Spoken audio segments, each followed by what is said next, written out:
Então, o que é curioso dessa questão, pode ser feita essa interpretação, que Jung é algo. Tem muito Jungiano que faz isso, inclusive, só que qual é a questão?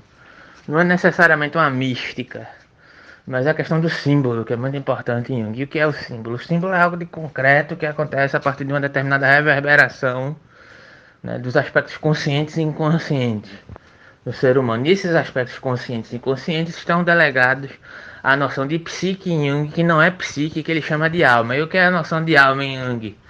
É uma conjuntura que se dá pelo espírito de uma época que essa alma ou essa psique existe, saca?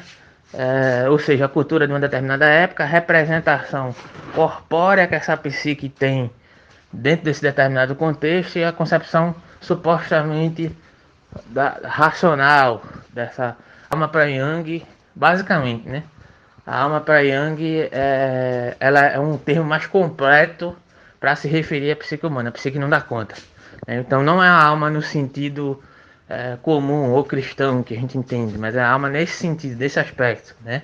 E aí ele trabalha também esses aspectos da alma desde os primórdios, desde o pensamento antigo, passando pela modernidade, inclusive tipos psicológicos, ele trabalha isso, essa perspectiva. Então a questão da transcendência em Jung, a transcendência em Jung não é algo de místico, mas é algo, de certa forma, que a alma ou a psique humana, uma forma que a psique humana encontra de representar um conflito. Que conflito é esse? Entre os aspectos conscientes e inconscientes do ser humano. Então ele cria um símbolo.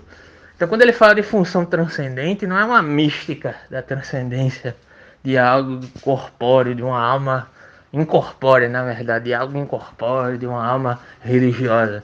Mas é uma representação simbólica que surge a partir do conflito entre os aspectos conscientes e os aspectos inconscientes. Então surge o símbolo, porque o símbolo e a função transcendente, que é uma maneira de resolver, mesmo que temporariamente, o conflito entre os aspectos conscientes e inconscientes que não estão sendo trabalhados, ou seja, não estão agindo, sendo trabalhados de maneira supostamente saudável, segundo Jung, sabe?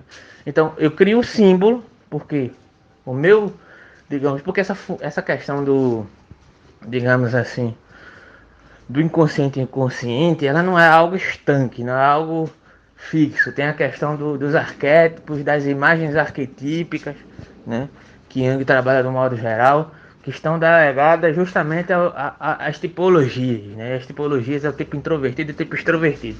E o tipo introvertido e o tipo extrovertido não é aquele, é o cara que é, digamos assim, é, tem um senso comunitário, que se dá bem com o pessoal. Não é exatamente isso, é uma disposição psicológica de representar para o seu próprio ego, digamos assim, né, a si mesmo. Né? Ou seja, eu me relaciono com os elementos externos, né, para poder construir uma determinada concepção psicológica. E o introvertido ele parte do seu interno para representar o externo, e o extrovertido é o contrário. Então eu posso ser uma pessoa que me disponho muito bem no âmbito social, né? Mas ser um introvertido, porque eu moldo o mundo, a minha percepção de mundo, a partir do espectro de introversão. E eu posso ser um introvertido no sentido comum, mas ser extrovertido no sentido do modo pelo qual eu olho para o mundo, porque eu moldo a minha percepção de mundo a partir dos aspectos externos. Eu tento me moldar a partir da externidade. Então, introversão e extroversão tem a ver com isso, não tem a ver com ser alguém descontraído ou retraído, sabe? Então, a partir disso, existem modos de se relacionar com o inconsciente e o consciente, sabe? E Jung identifica que algumas pessoas esse conflito não se resolve. Ele só se resolve a partir do momento que eu constituo um determinado símbolo que é como se fosse uma mediação desse conflito. Então a transcendência em Jung, e a partir da perspectiva da função transcendente do símbolo, ela se dá nessa mediação, como o próprio símbolo da cruz no cristianismo, é um símbolo de, digamos assim, de uma união entre os aspectos racionais e irracionais, onde ele coloca o exemplo entre Nietzsche e Freud, entre Eros e vontade de potência, ou seja, entre poder e amor, Eros, né? E o símbolo da cruz, enquanto um símbolo vertical e um símbolo horizontal, é a união do amor, Eros, que é uma perspectiva horizontal, né? E a questão do poder, que é algo vertical, autocentrado. Isso segundo a representação de Jung, né? Se apropriando de Freud, de Nietzsche, etc.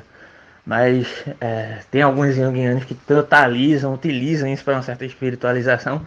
Eu não concordo muito não, sabe? Porque a questão da transcendência em Jung segue outro caminho.